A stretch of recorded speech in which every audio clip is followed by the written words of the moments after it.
오늘의 묵상 사랑하는 성도 여러분, 그리고 진리의 말씀을 사모하여 이 자리에 함께하신 모든 분들께 주님의 이름으로 문안드립니다. 오늘 우리가 함께 나눌 말씀이 여러분의 삶의 깊은 울림과 새로운 힘을 주는 은혜의 시간이 되기를 소망합니다. 본격적인 말씀에 들어가기 앞서 잠시 여러분께 부탁의 말씀을 드립니다.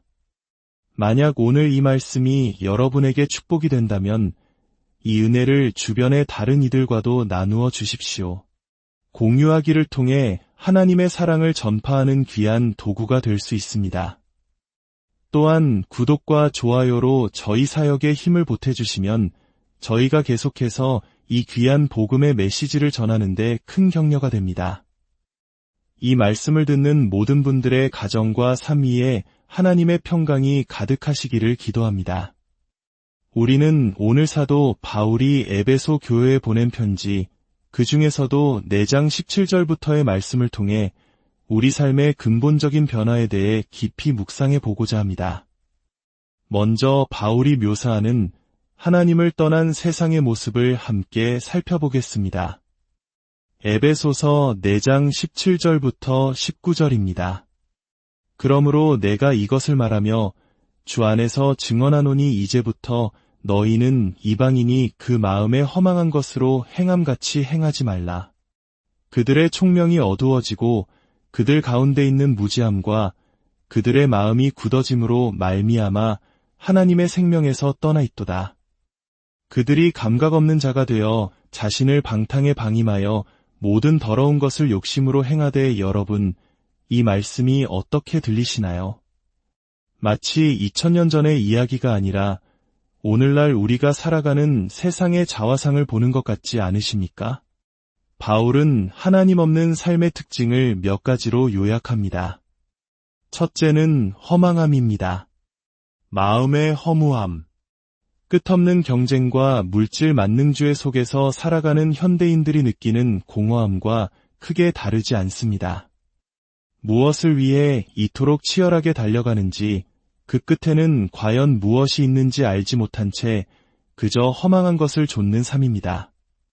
둘째는 어두워진 총명, 즉 어두워진 이해력입니다. 영적인 무지입니다. 세상의 지식은 날로 발전하여 우주를 탐사하고 생명의 비밀을 파헤치지만 정작 자기 자신이 누구이며 어디서 와서 어디로 가는지 삶의 근본적인 질문 앞에서는 어둠 속을 헤맬 뿐입니다. 셋째는 하나님의 생명에서 떠나 있음입니다. 이것이 모든 문제의 근원입니다. 생명의 근원이신 하나님과 단절되었기 때문에 그들의 마음은 굳어지고 영적으로 무감각해집니다. 결국 그들은 자신을 방탕에 내어주며 온갖 더러운 것을 욕심으로 행하게 된다고 바울은 지적합니다. 이것이 바로 그리스도 밖에 있는 인류의 비참한 실상입니다. 2000년 전 에베소 거리의 모습이었고 오늘날 화려한 도시의 이면에 감춰진 모습이기도 합니다. 인류는 스스로의 힘으로 이 문제를 해결해보려 끊임없이 노력해왔습니다. 더 나은 교육 시스템을 만들고 더 정의로운 법을 제정하면 세상이 바뀔 것이라 믿었습니다. 하지만 그 어떤 교육도, 그 어떤 법률도 인간 마음 깊은 곳의 어둠과 죄의 본성을 바꾸지는 못했습니다. 마치 담뱃갑에 이것은 당신을 죽일 수 있습니다라고 쓰여 있어도 사람들이 여전히 담배를 사듯 인간은 스스로의 파멸적인 습관과 욕망을 이겨낼 힘이 없습니다. 인간의 모든 노력은 결국 과연 해결책은 있는가? 라는 절망적인 질문으로 기결됩니다. 바로 이 지점에서 사도 바울은 복음의 위대한 반전을 선포합니다. 20절 말씀을 보십시오. 오직 너희는 그리스도를 그같이 배우지 아니하였느니라. 이 얼마나 강력한 선언입니까? 세상이 허무와 어둠, 무지와 방탕 속을 헤맬 때 바울은 말합니다. 하지만 여러분은 다릅니다. 여러분이 배운 그리스도는 그런 분이 아닙니다. 여기서 그리스도를 배웠다는 표현에 주목해야 합니다. 이것은 단순히 예수님에 관한 지식이나 정보를 습득했다는 의미가 아닙니다. 어떤 위인의 전기를 읽는 것과 그 위인의 제자가 되어 삶을 함께하며 그의 인격과 정신을 온몸으로 체득하는 것은 전혀 다른 차원의 이야기인 것처럼, 그리스도를 배운다는 것은 그분과의 인격적인 만남과 사귐을 통해 그분의 삶과 성품을 내 안에 받아들이고 그분을 닮아가는 전인격적인 변화를 의미합니다. 여러분은 진리이신 예수님 안에서 가르침을 받았습니다. 철학이나 종교가 아닌 살아계신 인격이신 예수님을 만난 것입니다. 동정녀 마리아에게서 나시고 본디오 빌라도에게 고난을 받으사 십자가에 못 박혀 죽으시고 장사된 지 사흘 만에 죽은 자 가운데서 다시 살아나시어 하늘에 오르시고 장차 온 세상을 심판하러 오실 바로 그 역사적 예수 그리스도를 만난 것입니다. 그리고 그분을 만났을 때 우리는 그분의 음성을 들었습니다. 말씀을 통해 선포되는 복음은 단순한 인간의 말이 아니라 우리를 부르시는 그리스도의 살아있는 음성입니다. 성경 말씀이 선포될 때 성령 하나님께서는 그 말씀을 통해 우리 각자의 마음에 말씀하시고 우리 영혼과 하나님 사이의 깊은 대화가 이루어집니다. 여러분은 바로 그분의 음성을 듣고 그분 안에서 가르침을 받은 사람들입니다. 그렇다면 우리가 예수님 안에서 배운 진리의 핵심은 무엇일까요? 바울은 22절부터 24절에서 그 놀라운 변화의 과정을 세 단계로 설명합니다. 첫 번째 단계는 옛 사람을 벗어 버리는 것입니다. 너희는 유혹의 욕심을 따라 썩어져가는 구습을 따르는 옛 사람을 벗어버리고 옛 사람이란 아담 안에서 태어난 죄의 본성을 지닌 우리의 옛 자아를 의미합니다. 사도 바울 신학의 핵심 중 하나는 바로 아담 안에서와 그리스도 안에서의 대조입니다. 모든 인류는 태어날 때부터 아담의 후손으로서 죄와 사망의 권세 아래 놓여 있습니다. 이것이 바로 우리가 허무와 어둠 속에서 방황했던 이유입니다. 그러나 우리가 복음을 듣고 예수 그리스도를 믿을 때 놀라운 일이 일어납니다. 우리는 더 이상 아담에게 속한 존재가 아니라 그리스도께 속한 새로운 존재가 됩니다. 죄와 사망의 가족에서 하나님의 자녀로 입양되는 것입니다. 옛 사람을 벗어 버린다는 것은 바로 이처럼 우리의 소속과 신분이 근본적으로 바뀌었음을 선언하는 것입니다. 초대교회의 세례 예식은 이것을 상징적으로 잘 보여주었습니다. 사람들은 자신이 입던 평상복을 입고 물속으로 들어갔습니다. 그리고 죄로 얼룩진 과거의 옷을 벗어버리고 물에 잠겼다가 나올 때 교회는 그들에게 깨끗한 새 하얀 옷을 입혀주었습니다. 이것은 과거의 나는 죽고 이제 그리스도 안에서 유와 거룩함의 새 옷을 입은 새로운 존재가 되었으므론 세상에 선포하는 행위였습니다. 그런데 만약 어떤 사람이 그토록 아름다운 새 옷을 입고 나서 다시 더러운 옛 옷을 찾아 그 위에 겹쳐 입으려 한다면 어떻겠습니까? 바울은 바로 이것을 경고하는 것입니다. 여러분은 이미 옛 사람을 벗어버렸는데 어찌하여 다시 그 썩어져갈 옛 생활 방식으로 돌아가려 하십니까? 두 번째 단계는 심령이 새롭게 되는 것입니다.